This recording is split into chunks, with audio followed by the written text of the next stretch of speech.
افتخار حسین صاحب اور رضوان حیدر صاحب اور حاضرین، یہ خینچیاں مجھے پرواز سے کیا روکیں گی، ہم حوصلوں سے نہیں، ہم پروں سے نہیں حوصلوں سے اڑتے ہیں۔ میں سمجھتا ہوں کہ یہ ایک شعر ہی کافی ہے، تقریر کرنے کی کوئی ضرورت نہیں ہے، لیکن میں سمجھتا ہوں کہ آپ جس طریقے سے جو گئے ہیں وہ یقیناً حیدرآباد کے ہندوستانیوں کے لیے اور خاص طور پہ مسلمانوں کے لیے یہ ایک مشعل راہ کے طور پہ رنگ ہے، اور جس طریقے سے قوم گزر رہی ہے وہ انہی حوصلوں کے لیے یا انہی حوصلوں سے پیچھے ہے۔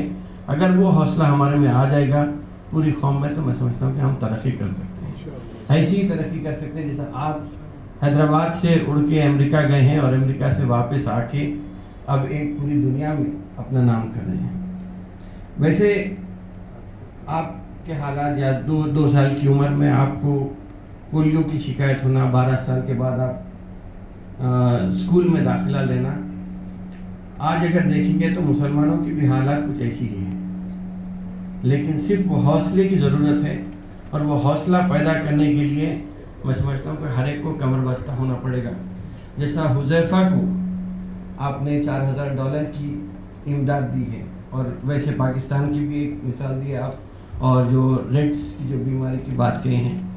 تو ویسا ہی میں سمجھتا ہوں کہ بس آج اگر دیکھا گیا تو آج 75 سال گزرنے کے بعد مسلمانوں کے جو حالات ہیں وہ اسی ایک $4000 کے لیے کے محتاج ہیں، ورنہ قوم بہت زیادہ ترقی کر سکتی ہے۔ الحمدللہ میں سمجھتا ہوں کہ الیکشن کے بعد میرے کو خود بھی امید نہیں تھی کہ مجھے ایم ایل سی کی سیٹ یا ایم ایل سی کی نشست پیشکش کیا جائے گا، لیکن یہ ایم ایل سی ملنے کے بعد میں نے یہی سوچا کہ جس طریقے سے اب تک طریقے سے کبھی مسلمانوں کو جھوٹے وعدے کر کے یا ایسے خواب دکھائے گئے جس کی کبھی کوئی سچائی نہیں تھی، تو ایسے طریقے سے مسلمانوں کو 75 سال میں جو کبھی حاکم تھے وہ آج سو اتنے محکوم، اتنے مظلوم اور اتنے بے بس ہو کے رہ گئے ہیں، انہیں اب کوئی ایک سہارے کی ضرورت تھی۔ اور یہ ایک ایم ایل سی کی نشست ملنے کے بعد میں نے یہ سوچا کہ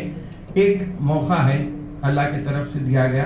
اس میں بہت سارا کام ہو سکتا ہے۔ جیسا ابھی آپ نے کہا کہ گورنمنٹ کے ساتھ مل کے اگر ہم کام کرتے ہیں، یا صرف ہم کچھ تعاون اگر مل جاتا ہے، سیاسی اختیار اگر مل جاتا ہے، تو اس سے بہت کچھ کیا جا سکتا ہے۔